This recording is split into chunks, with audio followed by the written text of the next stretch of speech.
हम Romania border तक खुद से प्राइवेट बस करके पहुंचे। वहाँ पे सिचुएशन दिन ब दिन बिगड़ती जा रही है। मेरी बेटी दूसरा जन्म ली है। मेरे दोस्त लोग को चोट भी लगी और सबको घुटनों के बल बिठा दिया गया था। एक पॉइंट ऐसा गया था कि मैं एक टांग पे खड़ी थी वहाँ पे बॉर्डर पे। मुझे लगा था मैं भगदड़ से ही मर जाऊंगी क्योंकि इतनी ज्यादा भगदड़ हो गई थी। जब मैं रोती थी चिल्लाती थी तो वही वहाँ से मुझे सांत्वना देती थी कि मम्मी टेंशन मत लो। सायरन एक बार सायरन बजा, उसके बाद 15 सेकंड बाद अगर फिर सायरन बजा, मतलब कि डेंजर वाला सायरन है, तो हमें बंकर की तरफ भागना था। एक बार डेंजर वाला सायरन बजा था तो उस दिन हम लोग बंकर के अंदर भाग गए थे पासपोर्ट लेकर। वहाँ के लोग भी डरे हुए थे, वो लोग भी घुसे थे, हम इंडियंस भी सब भागे बंकर की तरफ जैसे ही सायरन बजा। इसके लिए तेजस्वी जी बहुत ही खुश हैं। इसके लिए वो भी इंतजार करते थे। तेजस्वी जी, हाँ, तेजस्वी जी राघोपुर के लिए खुश है। आपसे तेजस्वी यादव बात किए थे? हाँ जी, उनने मुझसे बात किया था और उनने मुझे कंसोल किया था कि हाँ फ्लाइट जल्दी हो जाएंगे और अब जल्दी आ जाओगे। तेजस्वी यादव आपसे बात की? हाँ, मेरे से फोन पे उनसे बात हुई थी। जब आप यूक्रेन में थे तब? हाँ जी, मैं जब यूक्रेन में थी उस टाइम तो बहुत डरी हुई थी कि कैसे पहुंचेंगे, लेकिन तो कीव में भी एयर स्ट्राइक हुआ था तो मेरे बहुत सारे दोस्त कीव में फंस गए थे। बट पटना एयरपोर्ट पे हम हैं। यूक्रेन से जो स्टूडेंट हैं वो इंडिया आ रहे हैं और पटना आ रहे हैं, बिहार आ रहे हैं। क्या नाम हुआ आपका? संजना राठौर, कहाँ से हो आप? वैशाली डिस्ट्रिक्ट। क्या कर रहे थे आप वहाँ यूक्रेन में? MBBS करी थी, 3rd ईयर में थी। अच्छा, क्या सिचुएशन वहाँ की? वहाँ पे सिचुएशन दिन ब दिन बिगड़ती जा रही है तो सारे इंडियंस धीरे धीरे इवैक्यूएट कर रहे हैं वहाँ से। क्या मदद मिली? एम्बेसी से हमने रोमानिया बॉर्डर तक खुद से प्राइवेट बस करके पहुंचे। बॉर्डर क्रॉस करने के बाद एम्बेसी ने हमें फुल सपोर्ट दिया। उन्होंने हमारे बस अरेंज करी, हमें खाना प्रोवाइड किया, हमें एयरपोर्ट तक पहुंचाया और 3-4 घंटे बाद उन्होंने हमारे लिए फ्लाइट अरेंज करी और फिर फ्लाइट में मैं बोर्ड कर गई। दिक्कत क्या आ रही है? और भी वहाँ लोग हैं फंसे हुए? मेन दिक्कत रोमानिया बॉर्डर पे आ रही है। कम से कम 4 से 5 हज़ार स्टूडेंट्स अभी पहुंच चुके हैं वहाँ पे। जब मैं थी तब 1200-1300 स्टूडेंट थे। सबके सब गेट से चिपक गए थे, गेट खोलने के लिए जगह भी नहीं थी। बार बार यूक्रेनियन सोल्जर्स बोलते कि पीछे हट जाओ, एटलीस्ट गेट खोलने दो, बट गेट खोल नहीं रहा था क्योंकि सब बहुत पैनिक कर गए थे, सबको घर जाना था। तो थोड़ी थोड़ी देर के लिए गेट खोलता तो उससे 10-20 बच्चे पास करते थे, तो बहुत ज़्यादा भगदड़ मच गई थी। मेरे दोस्त लोग को चोट भी लगी, उनके ऊपर 3-4 लोग चढ़ के भी चले गए थे। की जा रही वहाँ? हाँ, मेरे आने के बाद जब मेरे दोस्त वहाँ पे फंस गए थे तो वहाँ पे बहुत ज़्यादा भगदड़ मच गई थी, तो मजबूरन में यूक्रेन सोल्जर्स को ओपन फायरिंग करनी पड़ी और सबको घुटनों के बल बिठा दिया गया था।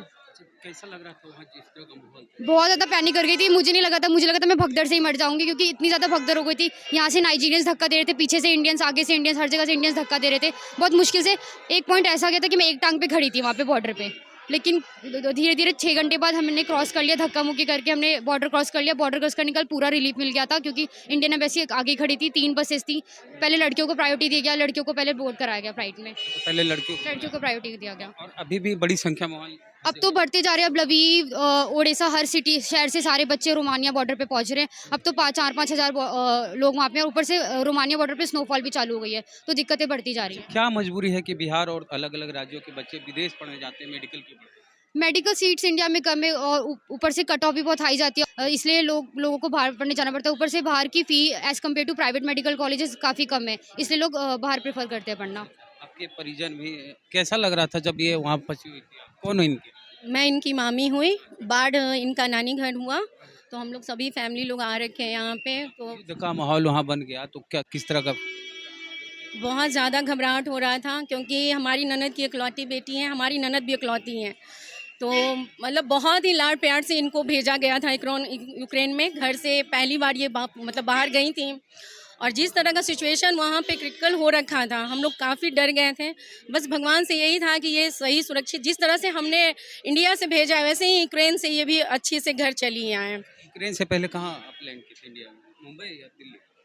दिल्ली लैंड करा था मैंने। अच्छा, दिल्ली से फिर पटना। चलिए, अब तो आप लोग खुश हैं? बिल्कुल, बहुत खुश हैं कि चलिए हमारी भांजी जो है इकलौती भांजी है और इकलौती सिस्टर की एक ही बेटी है।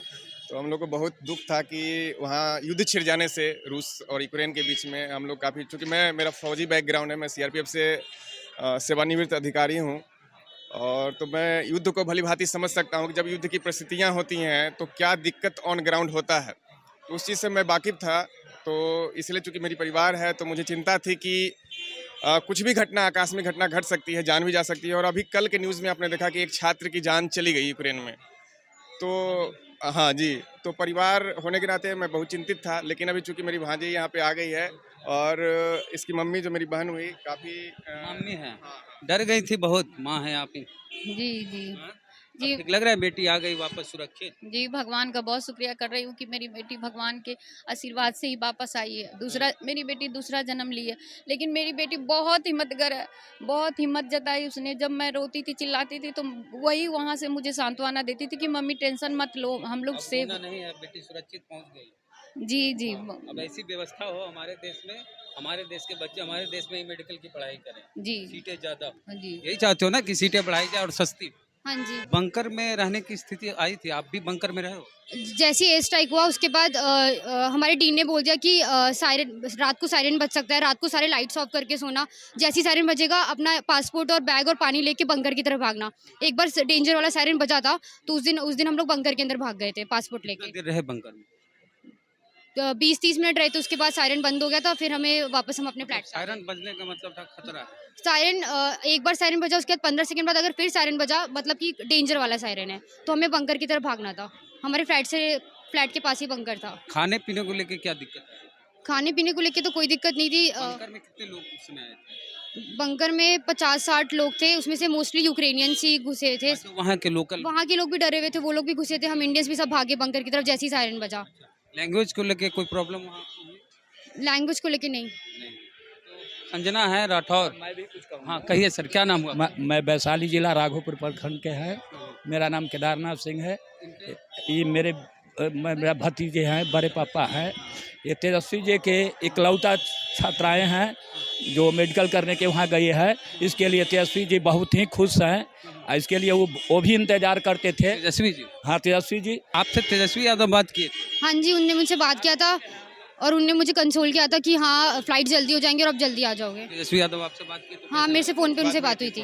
जब आप यूक्रेन में थे तब? हाँ जी, मैं जब यूक्रेन में थी। तो अच्छा लगा कि हम हाँ, सुरक्षित पहुंच जाएंगे इस तरह का फील? उस टाइम तो बहुत डरी हुई थी कि कैसे पहुंचेंगे, लेकिन रोमानिया बॉर्डर क्रॉस करने के बाद बहुत रिलीफ मिला था।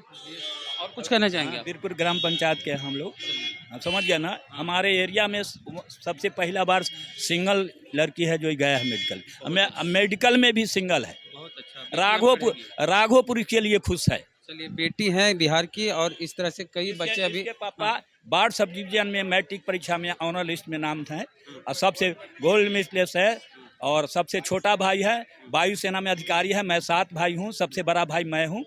मेरा 2 भाई वायुसेना में वारंट अफसर है, 2 भाई सब इंस्पेक्टर है और मेरा लड़का भी सब इंस्पेक्टर है। ये नेता है, समझ गए ना। एक चीज, जो वहाँ फंसे हुए हैं बच्चे अभी भी, उनको क्या कहना चाहोगे?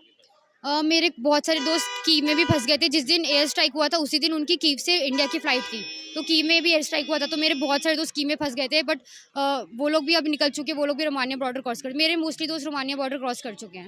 वो सुरक्षित? हाँ।